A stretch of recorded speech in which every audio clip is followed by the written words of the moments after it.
like the title said, 3 reasons not to renew your enterprise in time.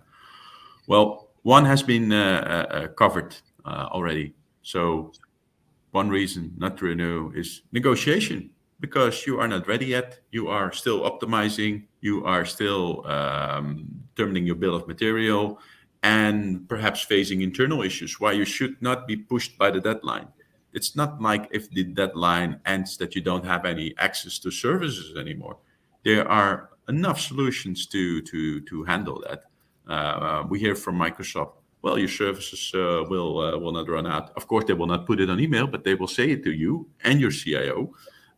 Or they state, well, you cannot add any users anymore in your enterprise agreement portal, which is true, but there are other ways to add users to your tenants. So yeah, again, that's one of the reasons not to renew in time, because you don't want to renew in time. You have the right to renew and negotiate late if you want to. If you have the good reasons for it. And sometimes there is no need to, but if there is need to, and we are dealing with cases now where clients are renewing late because they are not ready for it internally, then Microsoft should respect that, we feel.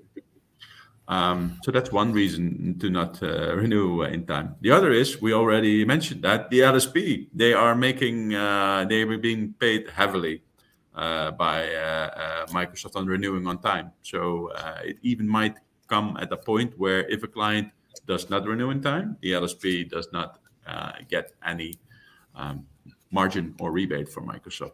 From my perspective, this should not be a reason to renew. It's crazy. Why should you renew on time because of the LSP wants to? So, and should you renew on time because Microsoft is pressuring you? Never. With reduced discounts, or depending on the discounts. You know, if the discount is fair and within the market standard and within your standard, most important, then why not accept it?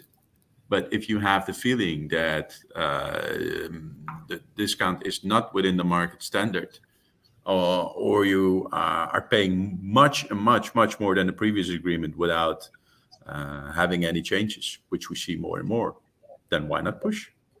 And especially if you are renewing this time of year, where Microsoft fiscal year end is, I would definitely wait.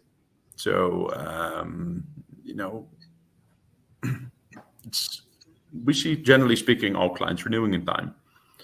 But you really can, wait from our perspective. And Microsoft does not appreciate that we are sharing this message. And of course, there are consequences which you should review carefully. But 99 out of 100 cases, you can wait with your enterprise agreement renewal.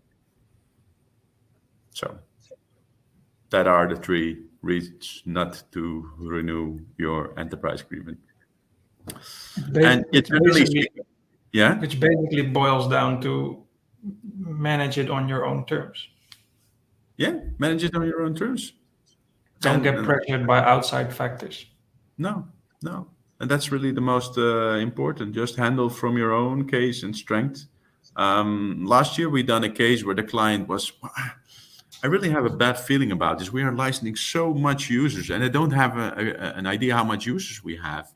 So I really want you to help me determine what our license position is. And yes, we are out of our contract, and we need to renew. But I first want to have that assessment before I'm renewing it. And from my perspective, this makes sense. Why should you renew something where you're not know where you're signing up for? And so like Floris said, don't be pressurized. Take your time. And in the end, in all of the cases we've done, which is a lot, optimization effect has more effect than negotiation.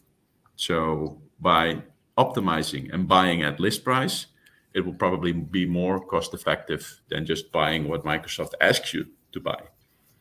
So if you are cost driven, and if you are driven by having your IT assets under control, then just wait.